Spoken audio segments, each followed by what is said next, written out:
All friends happy Krishna Janmashtami. आज के शुभ अवसर पर हमने बनाया है पंचामृत और आज मैं इसी की रेसिपी आपसे शेयर कर रही हूँ। वैसे तो पंचामृत हर किसी के घर में बनाया जाता है जब भी कोई हमारे घर में शुभ कार्य होता है, जैसे कि आज की तरह कृष्ण जन्माष्टमी या फिर हमारे घर में होता है जैसे कभी गृह प्रवेश होता है या हमारे घर में सत्यनारायण भगवान की पूजा होती है जिसमें हमें पंचामृत बनाना ही पड़ता है। पंचामृत बनाने की सही विधि मैं आज आपसे शेयर कर रही हूँ। इसके लिए हमें 5 चीज़ों की विशेष ज़रूरत होती है, जैसे कि गाय का दूध, दही, घी, शहद और चीनी। इन 5 चीज़ों से बनता है पंचामृत और थोड़े से इसमें ड्राई फ्रूट भी पड़ते हैं। तो चलिए देख लेते हैं फ्रेंड पंचामृत बनाने की विधि। पंचामृत बनाने के लिए सबसे पहले हम यहाँ पर ड्राई फ्रूट देख लेते हैं। मखाना, छुहारे, चिरौंजी और लिया है कटा हुआ नारियल, किशमिश। अगर आपके यहाँ पर हैं काजू, बादाम, पिस्ता तो उन्हें भी बारीक काट करके इसी में शामिल करके डाल सकते हैं। इसमें आप ड्राई फ्रूट अपनी पसंद का डालिए, जो भी आप पसंद करते हैं। जो नहीं खाते हैं उसे स्किप कर सकते हैं, लेकिन हमको इसमें मखाना ज़रूर डालना है। इसमें मखाने को ज़रूर शामिल करना है। हमने आधा लीटर दूध लिया था, अमूल का फुल क्रीम पैकेट वाला दूध लिया था और इसको हमने उबलने के लिए रख दिया था। दूध में उबाल आने लगा है। जब एक उबाल आ जाए उसके बाद हम इसमें बारीक कटे हुए मेवा जो है उसको डाल देते हैं। बारीक कटा हुआ सारा मेवा दूध में डालने के बाद 2 से 3 मिनट हमको इसको पकाना है। इस तरह से चलाते हुए इसको मिक्स कर देते हैं। अब हम इसमें चीनी डाल देते हैं। हमने आधा लीटर दूध लिया है और आधा लीटर दही ले रहे हैं। दूध और दही की बराबर मात्रा हम इस्तेमाल कर रहे हैं, तो इसमें हम 200 से 250 ग्राम चीनी डालेंगे, क्योंकि हमारे यहाँ थोड़ा सा मीठा पंचामृत पसंद किया जाता है। तो चीनी आप अपने टेस्ट के अनुसार कम या ज़्यादा भी रख सकते हैं। चीनी डालने के बाद फिर से हम इसको चलाते हुए मिक्स कर देते हैं। दूध में सूखे मेवे डालने के बाद, चीनी डालने के बाद हमको इसको ज़्यादा देर नहीं पकाना है, थोड़ी देर ही पकाना है। ऐसा नहीं है कि दूध को पकाते हुए हमें ज़्यादा गाढ़ा करना है। दूध को हमें इस तरह से पकाना है कि दूध में बढ़िया सी खुशबू आने लगे और दूध का जो कच्चापन है वह हट जाए। दूध में जब कच्चापन हट जाता है तो दूध में बढ़िया सी खुशबू आने लगती है। कभी कभी हम जल्दबाजी में पंचामृत बनाते हैं, दूध को सही से पकाते नहीं हैं, जिसकी वजह से दूध में कच्चेपन की स्मेल आती है। जब हम पंचामृत पीते हैं तो इसकी खुशबू नहीं अच्छी लगती है और टेस्ट भी ज़्यादा अच्छा नहीं लगता है।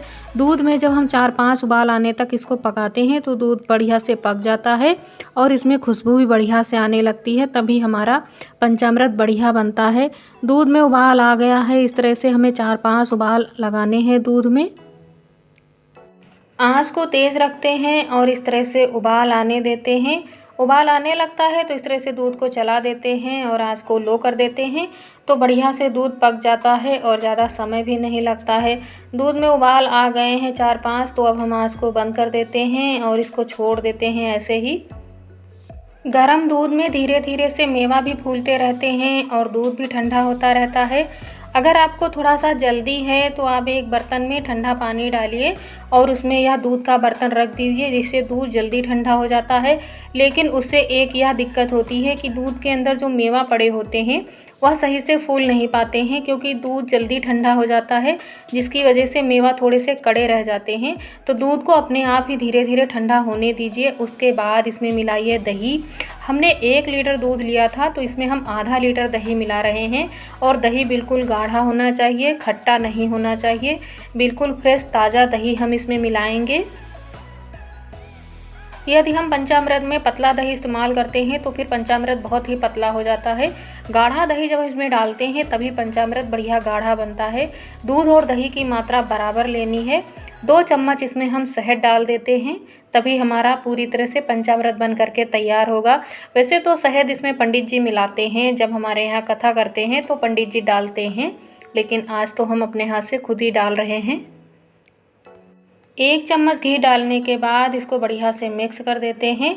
हमारा पंचामृत बनकर तैयार हो गया है। 2-3 घंटे हम इसको रख देते हैं अगर ऐसे ही, तो फिर यह बिल्कुल जम कर के सेट हो जाता है, गाढ़ा हो जाता है। क्योंकि इसमें चीनी है और दही है, तो जो दूध हमने इस्तेमाल किया था वह भी बिल्कुल गाढ़ा सा हो जाता है, जम जाता है। बहुत जल्दी से इस तरह से जम कर तैयार हो जाता है और यह पंचामृत खाने में बहुत टेस्टी लगता है, बिल्कुल लाजवाब बनता है इस तरह से। इस तैयार पंचामृत में कुछ लोग डालते हैं तुलसा दल की पत्ती, तो अगर आप डालना चाहते हैं तो डाल सकते हैं, नहीं तो जब भी आपके घर में पूजा आरंभ होती है उस टाइम पे भी डाल सकते हैं। यह तैयार पंचामृत आप फ्रीज में लगा करके ठंडा हो जाए उसके बाद खाइए, तो यह उसके बाद और भी ज़्यादा टेस्टी लाजवाब लगता है। तो चलिए फ्रेंड्स, हमारा पंचामृत बन करके तैयार हो गया है, तो अब हम पूजा आरती भी कर लेते हैं, क्योंकि पंचामृत आज हमने भगवान श्री कृष्ण जी के लिए ही बनाया था।